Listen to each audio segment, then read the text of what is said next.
preseason game down. That's about as good as we can do. It was a competitive day, really competitive on both sides. Got a lot done. This was the first time to really, we had a very controlled, probably 6 to 9 live plays earlier in the week, but this was the first time to really just go play the ball, where it is. And, just have to react to the situations. Good for the coaches. We had ACC refs here today. Really tried to, create a good game feel for the coaches too, just as much as the players, especially because we've got a couple of new people from an operations standpoint on how that's going to flow. So again, very competitive. It was good to see the defense. I thought they made had a couple scores early. Strozier had a big play. Tink had a big play, kind of set the tone early in the day. And then offense battled back, made some big plays. So it was a lot of it's probably one of the more competitive scrimmages, honestly, that we've had since, in a while, as far as the first scrimmage.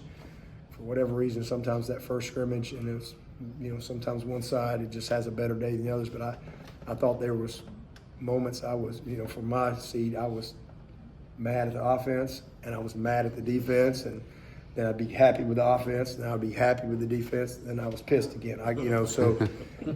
From my experience, that's usually not a bad thing when you got both sides that really competed. I've been around some where, like I said, it's just a bad day, and then a lot of times they'll rally back the next day. But it was some good and bad on both sides, very competitive. A lot of guys flashed, and got some really good work. All the field zones. Got a bunch of red zone. Finished up the day with some short yardage, and then we first and goal on the 9, play it. We had a couple of racks of that, and then we had some goal line to finish up as well. Had a lot of punting competition today. Tried to create as much pressure on those guys as we could from a punting standpoint. And same thing. There was some good. And just as I tell them, I need them to be consistently good, not occasionally great. We got to just kind of hone that in, and we're getting better. It's good competition. It's a 3-horse race right now, and some really, really good at times from all of them. And then there's a miss here or there, and we just got to get the misses to be a little bit more, in line with what we need from what we consider a miss. But overall, good day. Again, a lot of young people, a lot of young guys flashed, and got some really good work with the quarterbacks. Had some sudden change with CV going in. I thought he did an outstanding job. Just jumping in there with the ones, and had, I think, 3-play touchdown drive, a couple big throws. Some good on both sides. You pleased with the tackling for the most part? Yeah, I mean, there was nothing glaring. There wasn't anything glaring. I didn't think our third defense that was probably the worst part of the defense today. The third group probably did not compete like we needed them to. But as far as just tackling, nothing glaring. Did you come out of it fairly healthy? I think so. I mean, there's always some guys that get, banged up. It's always something when you go play live football. But, for the most part, I think so. Any of those guys who were banged up come back today? Such as? Jay Luke, Pennington. Pennington was there. Jay Luke's probably more like Monday. Tuesday he should be back rolling. So we'll see. We'll see where he's at. Was Khalil Barnes out there as well? No, Khalil wasn't able to go today. He's still working his way back. How did the safeties look in his place? Safeties have actually been a bright spot for us. I mean, that's, you try to find the good in everything. I mean, I hate that Khalil's been out for a few days, but it's kind of forced the opportunity for Ronan and Ricardo and Kylan Griffin, Billings and Webb and those guys. I mean, they're getting a ton of work.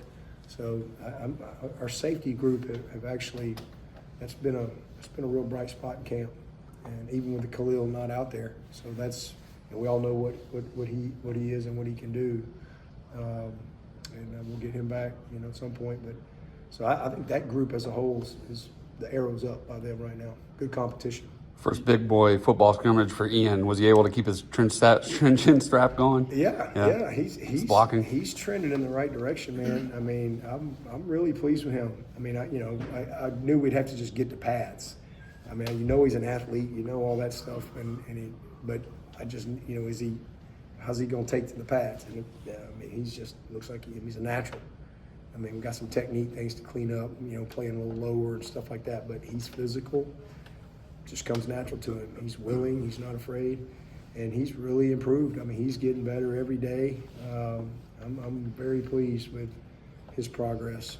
The 2 defensive touchdowns, just kind of tell us what you saw in both those plays. The first one was just a really good call defensively, and kind of I think just caught us off guard, and Tink made a, they just kind of switched it off, caught him in man coverage, but they switched it off, and quarterback didn't. I think he just he didn't know they were going to switch it off, and so good execution defensively is what I would say, and something that you just learn from on offense.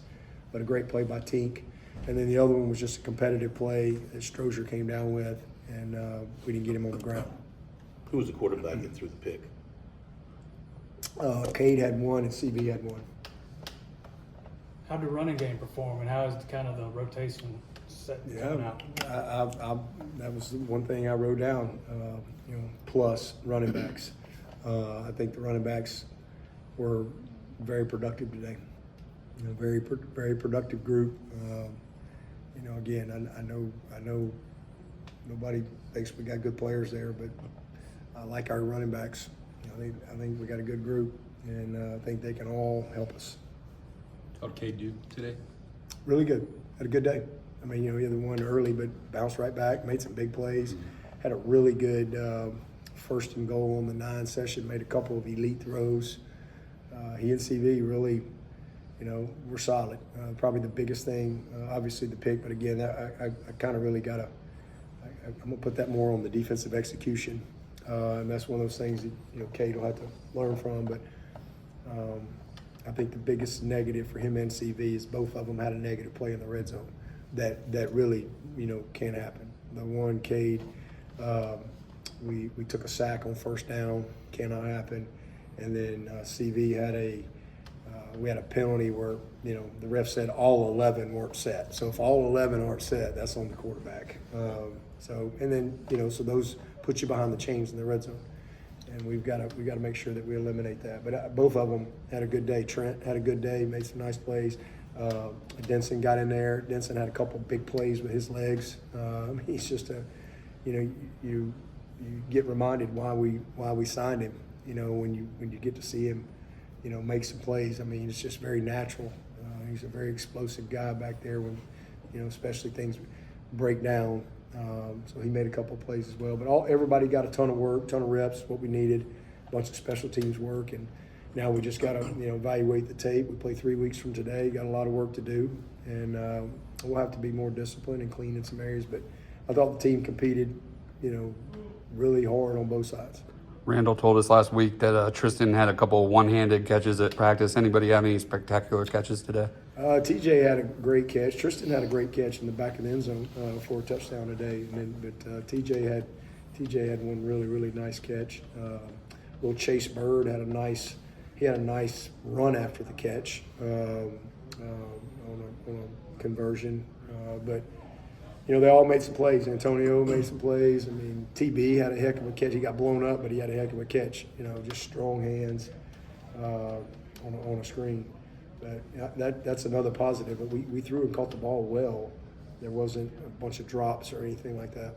In the competition between your first group offensive lineman, your first group defensive lineman, did you see one side winning out over the other? I did not. I thought it was competitive on both sides. I mean, again, you've got a bunch of guys that have played a ton of football on both sides, and so did not see one side just dominate. I mean, there was moments that both sides had a win, but it was very competitive. But when you got 2 fourth-year tackles, you got a bunch of guys that got a lot of experience. Linthicum's played a million snaps. Harris and Sadler and those guys in there, Parks. I mean, this is it's a really prideful group, and then same thing over on the other side defensively. One guy that flashed for me today was Burley. He was a guy, he had a couple sacks, and it was really good to see him. He's had a good spring, and he's had a good camp so far, so it's been good to see him kind of flash. And then the other group that just keeps trending up is our linebackers. I'm really encouraged by what I've seen on the practice field from our backers with Sammy and Wade. And, Jeremiah had a couple of really nice plays today. Kobe McLeod has been really, really good. D and Jamal. I mean, there's about 5 or 6 guys right there that I, all of a sudden I'm coming into it like, man, we really need this to happen. And now at this point, whatever, it's just 13 days in a row we've been together, I really see a good group developing, and we need that. I'm really encouraged about the backers and the depth that we're developing there. You mentioned the one procedural penalty you had. Were you pleased with it from a penalty standpoint? Yep. Otherwise, That's another positive for the first scrimmage. A lot of times, in fact, I said that to the team. It's probably we had one offsides on the defense, and usually that first live scrimmage, you get a lot of hard counts, and you get 3 or 4, just unfocused, getting offsides. Didn't have that today, so we had one the whole day, and we only had one on offense too. That was the one on CV. Nobody was set in the red zone, but playing with some tempo. But you got to make sure everybody's ready to roll. So from a penalty standpoint, it was a pretty clean day today, and it was good to have the ACC refs there too. Those guys need reps as well, so good to have them there getting back in the flow of things too. Was Tom Allen in the box today? Or He was. Have you figured out if that's where he's going to be? Probably. Most likely, that's most likely where he's I think comfortable operating from. So. since you brought up the ACC refs, a couple times last year you said you had no idea what targeting was. Have you gotten a little bit of edification on that? It was pretty obvious last year. I don't know. Do y'all know? No. Changes week to week, seems like. Week to week across the country. So, TBD. We'll see. To be determined. We didn't have any of that today. What are you seeing out of Maury Adams today? Maury was out today. He kind of sprained his ankle a little bit yesterday. So was it yesterday or the day before? Yesterday, I think. So he wasn't able to go today, but he'll be back soon. Sounds like punting is pretty even competition, but Nolan pretty much pick up where he left off last season. Yeah, I think he's been average this week, honestly. He was two for 3 today, but one complete, just terrible kick. I think he's had an average a week, so he needs to pick it up. Last year's kicks don't carry over. He finished good today. Again, had a nice kick to finish, so good to see him respond. But he was 2 for 3, and we needed him to be 3 for 3. The one he missed was 100% on him. But he hasn't been as consistent, so we need him to pick it up. How would you grade tackling mechanics today? Good. Nothing, like I told them earlier, nothing glaring. There was nothing that just. A lot of times you come out of a scrimmage like that, you've got some things really etched in your head, but there wasn't really anything. In fact, what was more etched in my head is we had some really good tackling. There was some. I'm sure I'll watch the tape and there'll be a few things. I know in particular there was a 3rd and 2, and the end's got a guy, and I'd like to have seen him finished. If he finishes him, he doesn't get the first, but he got 3 yards, and we could have maybe finished that tackle, but it wasn't just a missed tackle. So to me, there was more good open field tackles. We did have a poor job by the corner on a crack replace, where the corner's got to go make. People will do that to you, especially in the red zone. They're going to make your corner tackle, and they're going to, when they know that you got safeties that are going to get in the box, when the field is short, right? It's not like you're running by people. A lot of people will crack those safeties, and they'll force the corner to have to tackle. There was one time in particular we did not replace and make the play like we needed to. So definitely something we can get better from. But there was nothing glaring as far as just a bunch of missed tackles. It was more some really good open field tackles. Saw some nice plays out there. But was Team Kelly mixing in with first team defense? Say that again? Team Kelly like mixing in with first team defense? Yeah. He's been rolling on. He's in and out. I mean, we've got good competition there.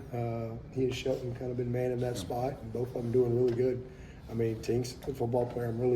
We all know Shelton's a good player, but Tink has really, come on, and we feel like, we got him in the right spot. You had your outing. Playing some corner too. Yeah. Had your outing yesterday at the lake. How valuable was that for the freshmen, the transfers you brought in, just a bonding experience? Yeah, Thursday. I'm sorry, yesterday. Thursday. Yeah. I'm with you, man. I do know today's Saturday. Yesterday was a double day for us, so we went yesterday morning. We flipped camp, so we get to that. Today is 13 days in a row that we've done something, that we've been together, meetings or practice or whatever. So Thursday we had meetings in the morning, and then went out to the lake for about 3 hours and came back and had meetings that night. So it's just a great day. It's always a lot of fun. I'm always reminded why we do it once I get out there. I've obviously been here a long time and have a great appreciation for the area and all that's offered around here. Lake Kiowee is one of the most beautiful lakes in the country. People come from all over the country just for that. They don't, they're just coming to Lake Kiowee. And we're really blessed because it just happens to be here. And, I've said this many times, when I first came to Clemson, I was here several years before I ever even went to Lake Kiowee. And I was like, wow. And then, I became the head coach, and I realized that we had a lot of players that would come here and not even know anything about really what was around them. So we just started doing that, and it's been awesome. So because these guys, sometimes they hadn't been on a boat, sometimes they haven't been in a lake. And it's amazing. It is a beautiful place and a ton of fun, and just a great opportunity to spend time together as a team in a different setting, and just, especially, at that time in camp. So we've been going a while. Again, I think this is day 13. Tomorrow we got pictures, fan day, meetings tomorrow night. Got meetings tonight. Got a guest speaker tonight. Meetings tomorrow night. Monday will be a double day. Tuesday is our last day at Jerby. And then Wednesday will be the first day off for them. And whatever that is, 15, 16 days straight. They'll have just a day. If they're not in treatment, they'll have a day off. Meetings, everything. And then we'll come back and have our last preseason game next Thursday. And so, it goes quick. It's just like that. Here we are. Rolling this time. The week from tomorrow, we'll be turning the script, getting ready for game prep. So we've got a lot of work to do between now and then, and this will be a big week. This will be a lot to clean up from this tape, and a lot to apply in the next couple practices, and certainly into our last preseason game, if you will, next Thursday, because that'll be it. We might have a few live plays, maybe that following Monday, but then it's school starts, and it's all FUD, getting ready to go play the game. I wanted to ask you, the other day you went and saw George Bennett. I wanted to ask you about him and, what he's meant to Clemson all these years, and just kind of like, his legacy at Clemson. Yeah, I had somebody reach out to me and let me know that he was over in Seneca there at the Cottingham House. What a great place, by the way. Just great people. And those people that work there are amazing, first of all. That's your calling. But it was good. They didn't know I was coming. I just popped in, just on a whim. Just popped in over there, and I'm glad I got a chance. I think I called him at a good time. Got a chance to see Nancy and his daughter. Jeff wasn't there. I didn't get a chance to see him, but Bonnie was there. But I just, I've been here. This is my 23rd year here, so I've been around George Bennett a long time. He is a true Clemson man, and people that have been around Clemson a long time know the impact that he's had. There's so many things that he has directly impacted, from traditions and just, branding, you name it, all things Clemson. He's been a great ambassador for this university for a long time, and a great family. And I've spent a lot of time with him in various roles over the years. I just, for years, he'd show up every week, Tuesday or Wednesday, every single week, and bring us a cake every week. And he'd go in there and go, oh man. And so just have a lot of appreciation for that family, and certainly George and what he's meant to IPTAY and everybody that's been a part of this great university. Again, he's been very instrumental in a lot of things. He was a part of that group of coaches, I guess we could say, who would sit in on your Tuesday press conference back in the day. And how'd you feel about that group? Because that was a pretty select group that was allowed to come in there and listen to you every Tuesday. Yeah, they just showed up to try to keep you in check. They just had one job, just keep you in check.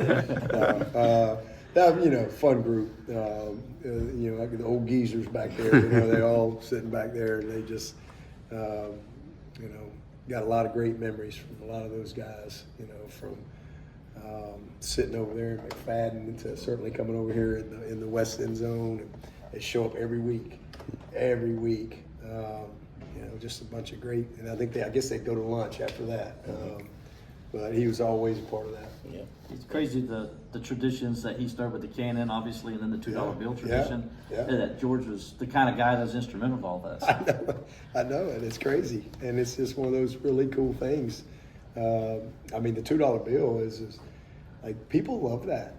They really do. And non-Clemson people think that's cool. Like, wow, what are you doing? You just meet, and it's a way to meet a lot of people. I can't tell you how many times I've been out and about, and I'll just say, here, you throw a $2 bill, whether it's a tip or a bill or whatever, and people love it. They really do. And it's just one of those cool things. And what a neat tradition. And especially back when you're trying, bowl bids were a big deal back in the day. You want to get the Blue Bonnet Bowl, or remember them Hall of Fame Bowl and some of those bowls. You didn't have that many bowls, and so to get a bid was a big deal. And part of that was how many tickets can you sell, how many fans can you bring. And I think part of trying to maybe measure that a little bit, especially when there's cash was king, right? You didn't have debit cards and all this stuff, phones, and so everybody's leaving these $2 bills, and it was a way to get that into the circulation of the economy there locally. And you just all of a sudden you got a bunch of $2 bills with tiger paws floating around everywhere because people are paying with them. And so even though now everything's more digital and you got cards and debit cards and things, people still bring those $2. I do the same thing. Kath will go get me like $52 bills.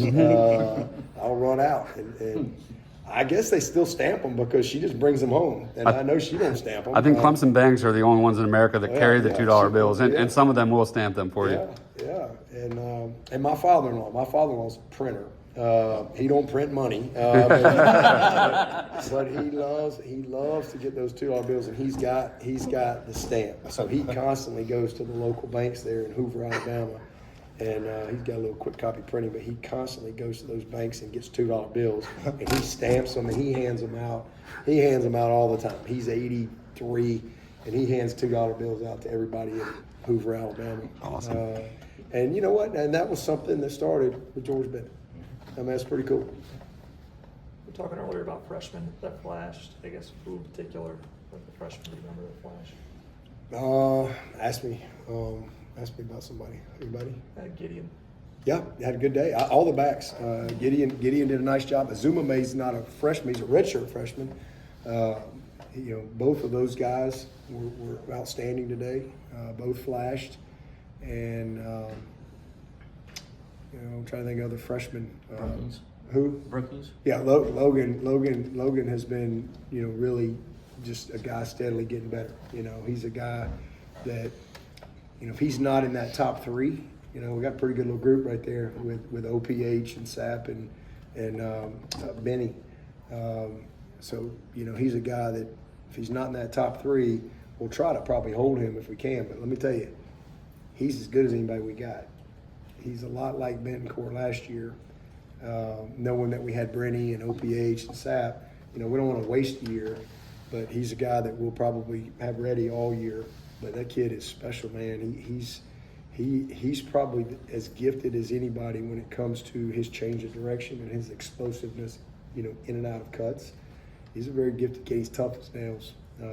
He ain't got no choice, and wouldn't be able to live with Keith. He wasn't, so he's a tough kid.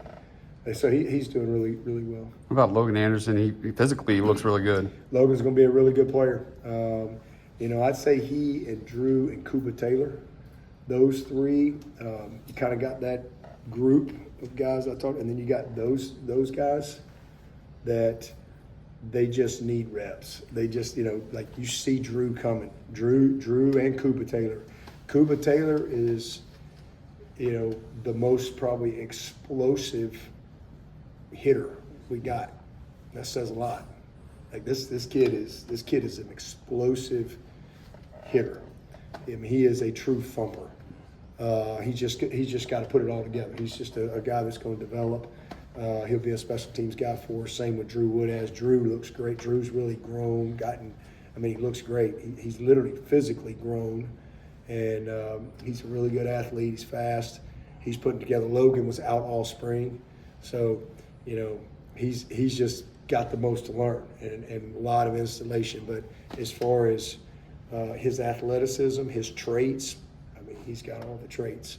So coming off an ACL injury too, he's done a nice job. 226 or 7 pounds, and got a little ways to go as far as putting it all together. But we really like him as a prospect. Gavin Blanchard, some of you last time. Yeah. Gavin is. He's played some center today. He's played left guard. He's played right guard. He's played right tackle. True freshman, and he's functional. So to be able to be functional at 4 positions as a true freshman, that tells you how he's made from a football IQ standpoint. And he's a tough physical kid, so he's just taking advantage of his opportunity. And one of those guys that hopefully will be a good depth guy for us. That left guard position, how's that going with Sewell and Sadler? It's a battle. Those guys they're just. I don't see any form or fashion that those first 7 guys aren't going to play. They're all going to play. It's just too close. They're all really good players. But obviously 5 will run out there. We'll figure that out as we get closer to the game. But I'm really pleased with that group. Braden Easton coming back from injury. Are they progressing? Who? Braden Jacobs. Easton. Braden was out there today. He got some work in today. He's doing good. Good to get him back rolling a little bit. Talking about Gideon had a good day today. Tony Elliott used to talk about sticking your face in the fan. Have you seen that willingness with him to block, pass, protect? Oh yeah. He's just happens really, really fast. And so the game's still slowing down for him when it comes to, especially all the stuff that he's looking at defensively right now. Because there's a lot going on over there. He got a lot going on. Like a washing machine. Stuff everywhere, man. So he's willing. That's the main thing. So, and he's smart. And as long as you got that, the rest of it will come through getting some good reps. So, trivia question leading into a bigger question. So, there's 5 guys on your current roster who are on the team in the 2020 COVID year. Just to think about how long ago. Who those guys are? 5 guys. So T-Bone would be one. Yeah. Walker would be one. Yep. T-Bone, Walker. This is not the question itself, but just the lead in. Tristan Lee was on that team, wasn't he? Didn't he come in 20? I think it was 29. I don't Dang think it. so. All right, hang on. T-Bone. Casperson? I don't think he was on the team. No. Was he? Flo wasn't on that team. So I know it was T-Bone and Parks and Special team. K Park. Yep. And T-Bone, Parks, K Part. A kicker? A kicker? Oh, Kastner. Yeah. Kastner and then Helms, who's now. And Helms. Of course. I just figured I'd ask. That's a trick question. But just think about how long ago that was and how there's still a few guys around, like that last remnant of such a crazy year. Just reflect on what it's like. This is 6 years, I guess, 6 seasons since that COVID season and how insane it was. Yeah, crazy. Nuts. That whole thing was crazy. I said this one time, I put everything in a glass jar and it says, for the next head coach, break if necessary. If pandemic, break only in pandemic. I mean, that was an insane year for sure, you know, Zoom. And we learned a lot. There was probably a lot of things that made us all better. I mean, just technology-wise and things that we had to figure out, that some positives from it. And some kids got extra years. That's probably a positive. Some of those guys, you wouldn't have Capehart right now. And I think he benefits for sure from another year. There's been some of these quarterbacks that have benefited as well. Parks, I think, too. yeah, Parks, you know, I mean, all that he's been through. So, yeah, it's a crazy time. And I mean, I don't even really think about it anymore. Yeah. I just but it'll be weird next year, I guess, we don't have Yeah. we always have like a certain area designated on our personnel chart that Dooley does. Since with Olsen Pat Henry coming back from getting his tonsil removed, how has he looked so far being back in full go in camp? He's been excellent. He's ready to roll. I mean, he had a great summer. He just, you know, it was unfortunate right there, right before camp. They were like, well, and they were just afraid if they didn't do it, that it might flare up during the season. And so just went ahead and, you know, it was like, oh, he just missed the first couple days of camp. But Olsen's a really good player. He's tough. He's physical. He really understands. I mean, he's just a mature kid, good leader at that spot. It's a good group. It's a really good group. Him and Sapp and Benny, and them guys are. That's a good room. It's a good room. And then you got Logan, you got Charlie Johnson, Chef, Banks Pope. I mean, it's a really good room of football players. You mentioned DeMonte Capehart. How is his kind of mentality coming off of last year? Probably was a little bit disappointing for him. How have you seen him approach this season? He's been good. I mean, he's in great shape. He's in elite conditioning as far as, you know, where we hoped he would be. I think he was about 305 or 306. I mean, so he's strong, and he's practiced every day. Hadn't missed a single day. So, you know, that's always been the big thing with Capehart is availability, just consistency in being available to really put it all together. So he's been there every day. It's been really good so far. 2-3 more for coach. Is Betancourt, is he a well-rounded tight end at this point, both blocking and receiving? What have you seen from him? He's a stud. He's tough. Great route runner, really good ball skills, loves it. Gym rat, studies the game. I mean, he's just a really good player. Gonna be a great player for us. Like I said, I mean, I know Sapp doesn't necessarily have you know, he doesn't always he doesn't have some of the credentials as some of these guys, but that dude's a good football player. Sapp's a good player. I mean, he plays beyond his attributes. You know, that's sometimes you find guys in this game that they just play beyond what you think. Because he's not a big guy, he's not a long guy, but he plays big, he plays long. He's very smart, very crafty, he's instinctive, he makes plays on the ball, he's a good yards after the catch guy. Just really understands the game. So, I mean, again, he doesn't have the total package maybe of Betancourt or Olsen just from a sheer measurable standpoint, but Sapp can play any day of the week. That guy can play. You said Kuba is the hardest hitter on the team. Are we talking David Dunham knocking Matt Ryan's helmet off? Yeah, he's got that type of thump. You know, he reminds me a little bit of B.J. Goodson. If y'all remember B.J. Goodson, B.J. was one of them guys. Took him a couple of years to kind of put it together, but he was one of them dudes that even before he really was the dude, like you're like, whoa. I mean, you felt him. And Cooper Taylor, I mean, he's one of those guys when he hits people, like people clap. You know, he's just a naturally physical guy. Again, he's not a complete player yet, but he's got the attributes that you like in a linebacker. One more for Coach Kuba has one. All right. Thank you, Coach. Yeah, I appreciate it. Appreciate Thanks. you.